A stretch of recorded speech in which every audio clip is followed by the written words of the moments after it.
Hi everyone, welcome back to the channel. My name is David Malan. I'm an HR professional working in Australia. Today I wanted to talk to you about 3 things that I've enjoyed during the month of August. I'll be discussing a podcast, a book, and a new sport that I've just started.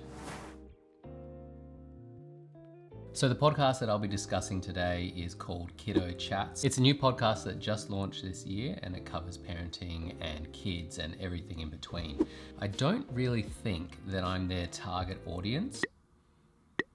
As feel good as taking off your bra at the end of a long day. But that's okay. I've still learnt a lot from it, and I think it's really important to get information from sources that are outside of your traditional go-tos. So if you're a young dad or a non-parent, you still might get something out of this as well. So the episode that I wanted to discuss today is episode 2, Raising Sensitive Boys. It was hosted by Liv Williams, who is a blogger and freelance writer. She runs the Eenie, Meenie Mum Instagram account, and I'll include a link in the description to that account so you can check it out. Funny story actually about her Instagram. We recently started following each other and we were having a bit of a chat, and the next thing I know, she started Instagram video calling me. I'm relatively new / not very good at social media, so I thought this must be how people do things these days. They use video chats. Anyway, I answered the call. It ended quite abruptly. It turns out she accidentally pocket dialed me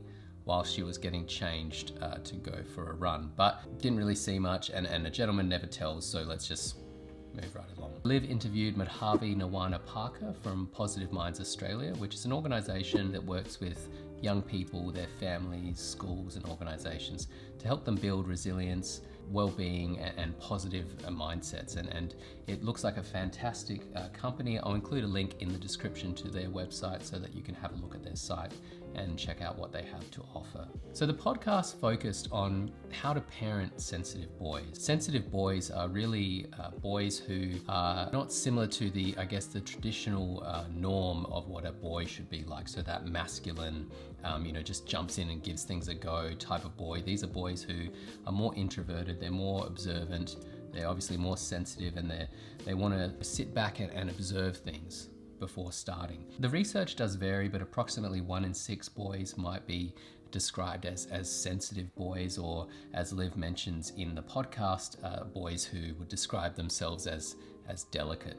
As part of my role as an HR professional, I've worked with lots of psychologists and counselors in the past, and I really like the way that one of them described sensitivity. He said that people are obviously different, and some people are more like scalpels, like a surgeon's scalpel. They are fine, they're delicate, but they're very sharp, and you can use them for certain tasks that require tact, but they can break easily. And then other people, they can be a bit more like an axe. They're blunt and they tell it like it is, and they can take a lot. And obviously these are both great qualities, but they're on the opposite sides of the continuum. So I thought that was an interesting way to think about it. And in this podcast, they talk about boys who are more like that scalpel example. I really liked how the discussion talked about how this ability to feel deeply, it isn't going to inhibit these boys from developing resilience, but on the contrary, boys who feel things deeply are really well placed to develop resilience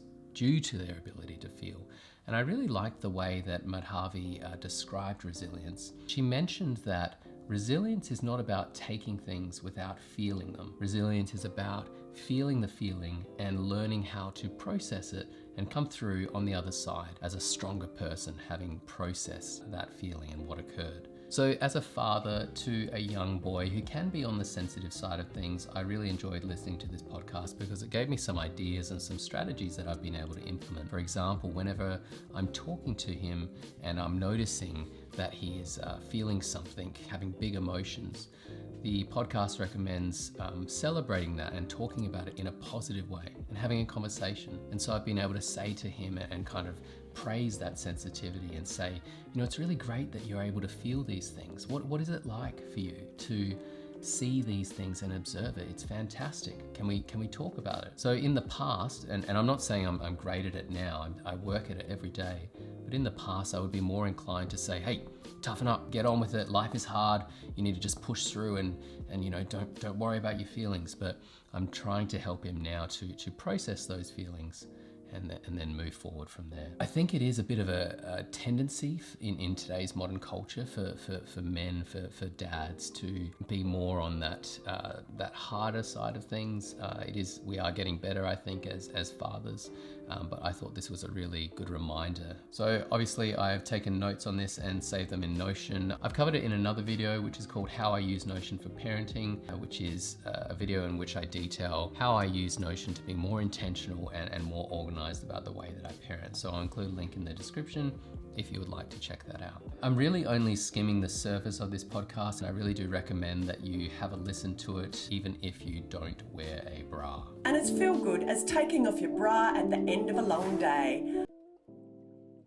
So the next thing I wanted to talk about is a book called the Marvel Encyclopedia New Edition.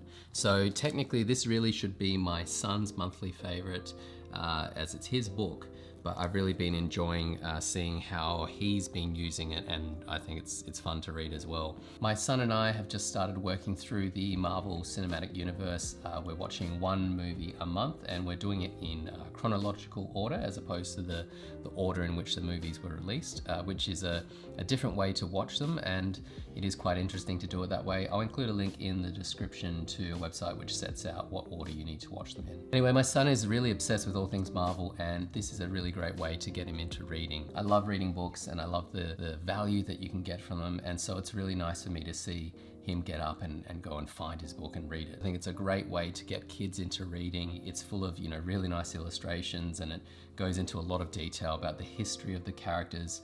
Obviously this is a bit geeky, but if your kids are into Marvel, I think they would really enjoy it. Another reason that I think this book is a great addition is, whilst it is a fictional encyclopedia, it does help my son to start learning, and he's actually learning without realizing it. So he likes to do quizzes to kind of test his knowledge on Marvel trivia, and so he's actually engaging in active recall without even realizing it. So it's a great way to get him to start learning, and the skills that he's learning, even in a fun way, I think will help him later when school starts to become more serious. So that is my second monthly favorite for the month of August, the Marvel Encyclopedia New Edition. Recommend that you check it out for your kids, or even for yourself if you're still into reading Marvel encyclopedias, which obviously I am, but I'm a bit of a geek when it comes to that stuff. Okay, so the final thing I wanted to talk about today is a sport or an exercise, which is Brazilian Jiu-Jitsu.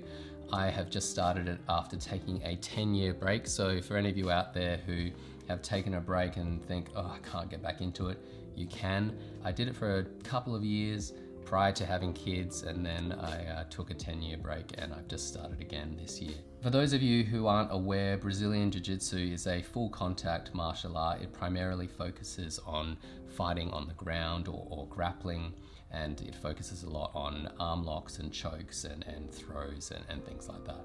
What I love about Brazilian Jiu-Jitsu is that it is really a mental exercise as much as it is physical. I've only just been doing it again now for 2 months, and I'm loving it. It's great for your mind, and it's great for your body, keeps you really fit, and obviously you get to make lots of really nice friends along the way. So recently I read Jocko Willink's book, Discipline Equals Freedom, Field Manual, and he has a great section that goes through some things that you need to think about when you are joining a jiu-jitsu gym.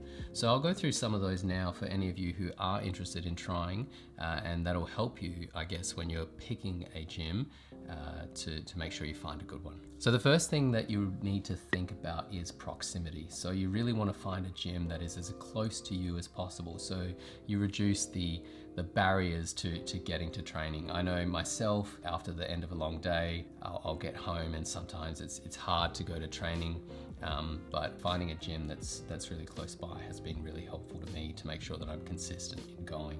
Second thing that you should think about is the culture of the class. What is the attitude like of the instructor? Ideally, you want to have a black belt teaching you, but if you can only access a brown belt or a purple belt, that's fine as well. The other key point that Jocko Willink mentions in his book is to assess the personality of the instructor. What are they like? Are they personable? Are they methodical? Are they clear in how they teach? It's important to really assess what they are like with other students and how they treat you when you come and show up for your first lesson. The final point, one that I think is really key, is what are the people like that you're training with? The club that I'm training at has lots of great people who are really respectful and open to helping new people learn.